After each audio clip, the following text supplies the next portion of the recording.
பார்த்தனே, உலகிலும் நான் பெறுவதற்கும் அடைவதற்கும் ஏதுமில்லை. எனினும் எனக்கு விதிக்கப்பட்ட கடமைகளை நான் செய்து கொண்டுதான் இருக்கிறேன். ஒருவேளை அச்செயல்களை நான் கவனமாக மேற்கொள்ளாவிடில் அதுவே இவ்வுலகிற்கு ஒரு தவறான உதாரணமாகிவிடும்.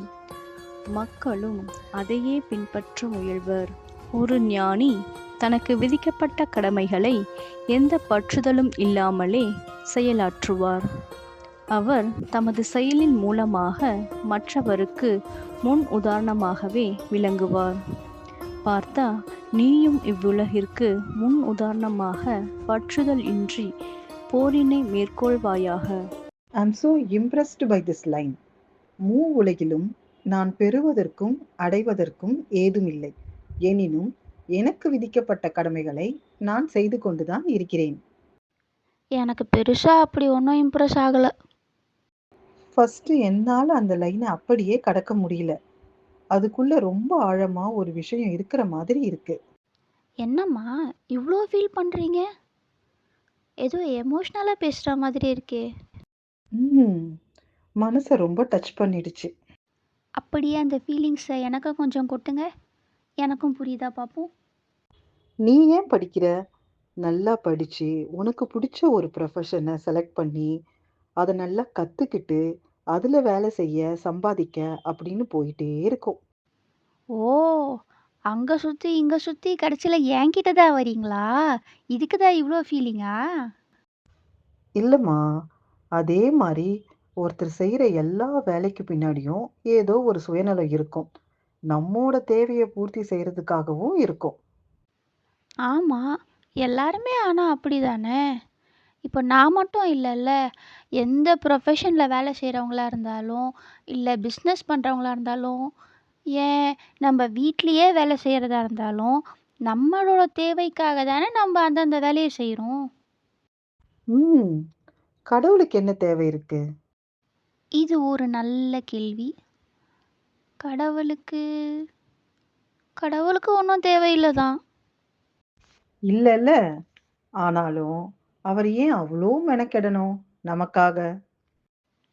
ஓ, யூ மீன் டு சே, இந்த படைத்தல், காத்தல், அழித்தல் இதெல்லாம் தாண்டி நம்மள பார்த்துக்கிறது, நம்மள நல்வழிப்படுத்துறது, நமக்கு ஏதாவது ஒரு கஷ்டமான ஒரு சுச்சுவேஷனை கொடுத்து அதுலேருந்து நம்மளை தெளிவுபட வைக்கிறது, அந்த மாதிரியா? எக்ஸாக்ட்லி. இதில் என்ன இருக்குது? அவர் பசங்களுக்காக அவர் செய்கிறாரு. இப்போ நீங்கள் எங்களுக்காக செய்யலையா? தேங்க்யூ. ஆனாலும் எனக்கே ஒரு சமயம் எரிச்சல் வரும். நம்மள யாரும் புரிஞ்சிக்கலையே, இவங்களுக்காக நாம உடம்ப இவ்ளோ வருத்திக்கிட்டு செய்யணுமான்னுலாம் தோணும். ஓ, அதனால தான் சாப்பாடு அப்பப்போ காரமாக வருதா? சரி, சும்மா ஃபன்காக சொன்னேன். ஆனால் இது நேச்சுரல் தானே, எல்லாருக்குமே வரும் தானே. ஆனா அர்ஜுனன் கிட்ட இவ்ளோ சொல்லியும் புரியாம, நான் போர் புரிய மாட்டேன், என்னோட வேலைய செய்ய மாட்டேன் இருக்கிறவங்க கிட்ட அவரு இவ்ளோ தூரம் கஷ்டப்பட்டு இவ்ளோ பொறுமையா எக்ஸ்பிளைன் பண்ணணும். இது நல்லா இருக்கே. அப்போ தானே போர் நடக்கும். அர்ஜுனன் வந்து அதர்மிகளெல்லாம் அழிக்க முடியும். அது மூலயமா தர்மத்தை காப்பாற்ற முடியும். அதுக்காக தானே இவ்வளோ தூரம் கஷ்டப்பட்டு எக்ஸ்பிளைன் பண்ணுறாரு. ஏம்மா, அவரு கடவுளு. அவர் நினைச்சா ஒரு நொடியில இவங்க எல்லாரையும் ஏன் மொத்த உலகத்தையும் அழிக்க முடியாதா? ஒரு பூகம்பம் பிரளயத்தையே உண்டாக்க முடியாதா? அட ஆமால, மண்டையில் இருக்க கொண்டைய மறந்துட்டேனே. ஆமாம், அவர் கடவுள், அவர் என்ன வேணா பண்ணலாமே. அப்போ எதுக்கு கிருஷ்ணர் இவ்வளோ எக்ஸ்பிளைன் பண்ணி அர்ஜுனனை சண்டை போட வைக்கணும்? அவரே செஞ்சுட்டு போயிடலாமே.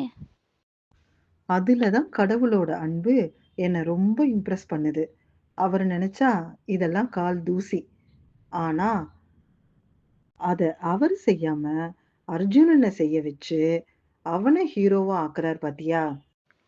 ஓ மை காட், இதுக்கு பின்னாடி இவ்வளோ விஷயம் இருக்கா? அப்போ அர்ஜுனன் ஒரு ஹீரோவாக தெரிகிறாருன்னா கிருஷ்ணர் தான் அவர் பின்னாடி இருக்க கிங் மேக்கர்.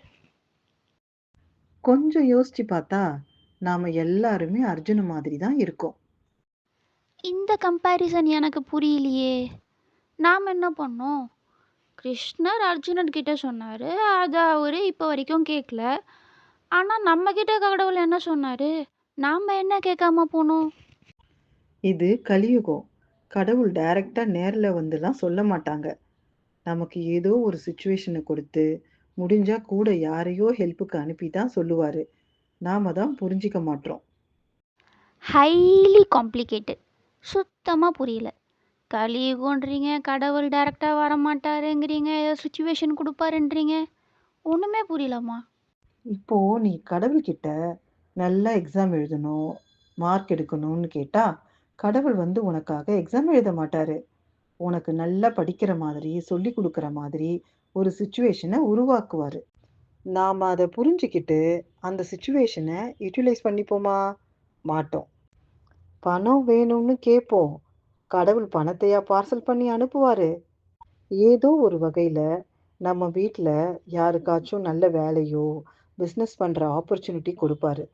என் குழந்தை எல்லாத்துக்கும் பயப்படுறான் கடவுளேன்னா, கடவுள் தைரியத்தை தருவாரா? இல்ல தைரியம் வர மாதிரி சிச்சுவேஷனை கொடுப்பாரா? சிச்சுவேஷன் தான் கடவுள் நம்ம கிட்ட கம்யூனிகேட் பண்ற வழி. என்னம்மா, புரிஞ்சுதா?